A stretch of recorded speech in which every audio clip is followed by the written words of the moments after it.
नमस्कार, मैं हूं आपका दोस्त विजय विद्रोही। आप मुझसे जुड़ चुके हैं, इसके लिए आप सबका तहे दिल से शुक्रिया और अगले 10 मिनट मेरे साथ रहिएगा। कुल मिलाकर महाराष्ट्र की राजनीति पर बात करते हैं, जिसमें बाला साहब ठाकरे की शिवसेना का दो फाड़ जो हुआ और जिसे चुनाव आयोग ने एकनाथ शिंदे की शिवसेना को असली शिवसेना घोषित करके तीर कमान दे दिया। तो इस तीर कमान के वहां चले जाने से उस तीर से घायल हो गए हैं उद्धव ठाकरे और वो शेर की तरह गुहार कर रहे हैं, हुंकार कर रहे हैं और चुनौती दे रहे हैं एकनाथ शिंदे को कि हिम्मत हो तो चुनाव में हमारा आमना सामना करके दिखाओ। तीर कमान उठाना, तीर चलाना मर्दों का काम होता है। आप चोर हैं, आपने हमारा तीर कमान चुरा लिया है, लेकिन बाला साहब ठाकरे की तस्वीर, उनके परिवार, उनका स्नेह, उनका प्यार, उनका दिल आप कैसे चुरा पाओगे। दूसरी तरफ एकनाथ शिंदे के लोग कह रहे हैं कि उद्धव ठाकरे ने बंधक बना के रखा था ठाकरे साहब को, उनकी यादों को, उनकी लीगेसी को, जिसको हमने छुड़ा लिया है। बीएमसी का चुनाव सर पर है। बीजेपी के लिए बहुत जरूरी था कि चुनाव आयोग इस तरह का कोई खेल करे, जैसा उद्धव ठाकरे कह रहे हैं कि प्रधानमंत्री के गुलाम के रूप में चुनाव आयोग काम कर रहा है, ताकि वो एक शाह और मात के खेल में कम से कम एक बाजी तो उनके हाथ लगे। तो मोटे तौर पर कुल मामला है क्या, आपने पूरा सुन लिया मामला, अच्छी तरह से आप जानते हैं, उस पर मैं दोहराना नहीं चाहता। लेकिन अब एकनाथ शिंदे और शिवसेना ठाकरे के बीच, उद्धव ठाकरे के बीच क्या संपत्ति की लड़ाई है। 350 करोड़ के आसपास की पूंजी है और 80 से ज्यादा भवन है, दफ्तर है। अकेले मुंबई में 500 से ज्यादा शाखाएं हैं और बृहन मुंबई की बात करें तो इन शाखाओं की संख्या और ज्यादा हो जाती है, जिस पर दोनों गुट अपना कब्जा चाहते हैं। उद्धव ठाकरे का तो कब्जा है ही, एकनाथ शिंदे भी कब्जा चाहते हैं। लेकिन एकनाथ शिंदे भी समझ रहे हैं कि अगर अभी वो दफ्तर पर कब्जा करने, यानी दादर में जो शिवसेना का मुख्यालय है उस पर कब्जा करने की कोशिश करेंगे, दूसरी शाखाओं पर कब्जा करने की कोशिश करेंगे, या पार्टी के फंड में जितना पैसा है उसमें अपना खजांची नियुक्त कर उसको अपने काबू में करने की कोशिश करेंगे, तो इससे शिव सैनिकों के बीच में गलत संदेश जाएगा। इससे साफ साफ ये संदेश जाएगा कि एकनाथ शिंदे ने लूट मचाने के लिए यह किया है। एकनाथ शिंदे को बाल ठाकरे की लीगेसी से, परंपरा से कोई लेना देना नहीं है, सिद्धांतों से कोई लेना देना नहीं है। उनकी नजर सिर्फ 350 करोड़ के पार्टी के चंदे पर थी और पार्टी के 82 से ज्यादा दफ्तरों पर थी। ये मैसेज वो नहीं देना चाहते, इसलिए वो कह रहे हैं कि हम ये सब नहीं करेंगे, हम इस तरफ ध्यान नहीं दे रहे। सूत्र कह रहे हैं कि पूरा ध्यान दिया जाएगा, धीरे धीरे ध्यान दिया जाएगा, थोड़े वक्त बाद ध्यान दिया जाएगा। और असली मकसद तो यही है कि जो उद्धव ठाकरे की शिवसेना है उसका पानी पैसे का स्रोत है, जो पानी की तरह एक तरह से बहता है, हम कह सकते हैं मुंबई में, उसको काट दो, कंगला घोषित कर दो कि वो चुनाव लड़ने में, चुनाव इतना महंगा हो गया है वैसे भी, चुनाव लड़ने की स्थिति में नहीं आए, अपने उम्मीदवारों को पैसा देने के लिए तरस जाए।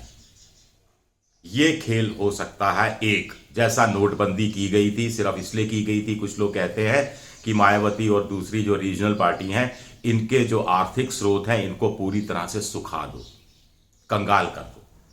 तो ये स्ट्रेटेजी।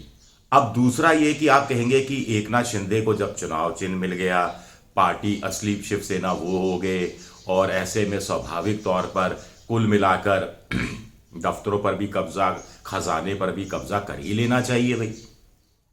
आखिर कब्जा सच्चा होता है, झगड़ा झूठा होता है, तो अभी जिसके पास कब्जा है वो तो छोड़ने वाला है नहीं।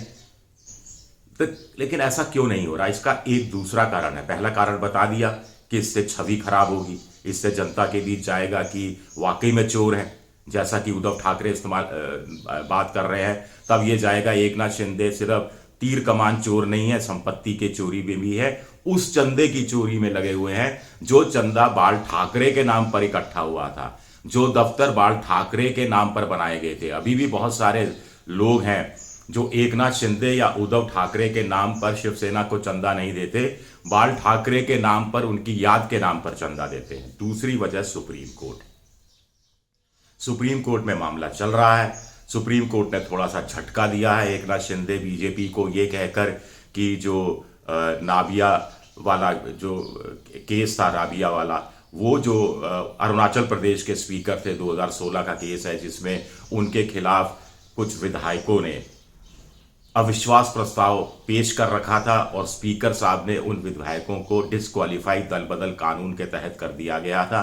तो मामला सुप्रीम कोर्ट में गया था और सुप्रीम कोर्ट ने कहा कि चूंकि स्पीकर के खिलाफ अविश्वास प्रस्ताव पहले से ही पेंडिंग है, इसीलिए वो दल बदल कानून के तहत कोई कार्रवाई नहीं कर सकते थे।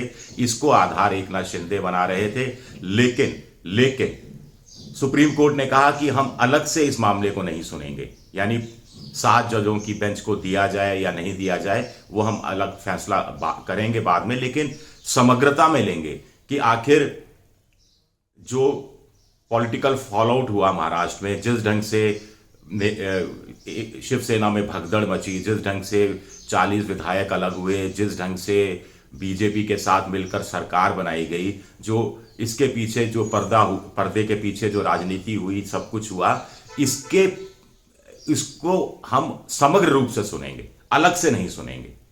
आपको ध्यान है तब सुप्रीम कोर्ट ने कुछ कहा था कि हम 10 दिन बाद कुछ सुनवाई करेंगे और 10 दिन के अंदर ही अचानक सरकार पलट दी गई थी। महाविकास अघाड़ी की पार्टी किनारे कर दी गई थी, कि जो गठबंधन किनारे कर दिया गया था और एकनाथ शिंदे और बीजेपी ने मिलकर सरकार बना ली थी। एकनाथ शिंदे मुख्यमंत्री भी हो गए थे। फिर एक मौखिक टिप्पणी सुप्रीम कोर्ट ने कही थी, भाई इतनी क्या जल्दी थी, 10 दिन के अंदर आपने तो सारी सरकार भी बना ली, हमारा इंतजार भी नहीं किया।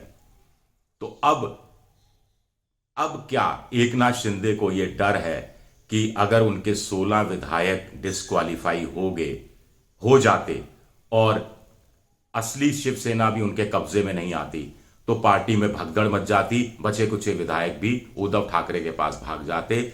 इसलिए क्या चुनाव आयोग का सहारा लेकर ताबड़तोड़ अंदाज में यह फैसला करवाया गया।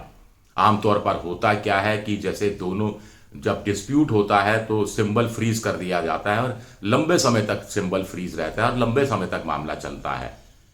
शिवसेना जो ठाकरे गुट है उसने भी ट्रक भर के सामान भिजवाया था, तो उसकी जांच में भी समय लगता है, लेकिन ताबड़तोड़ अंदाज में चुनाव आयोग का फैसला आ जाता है।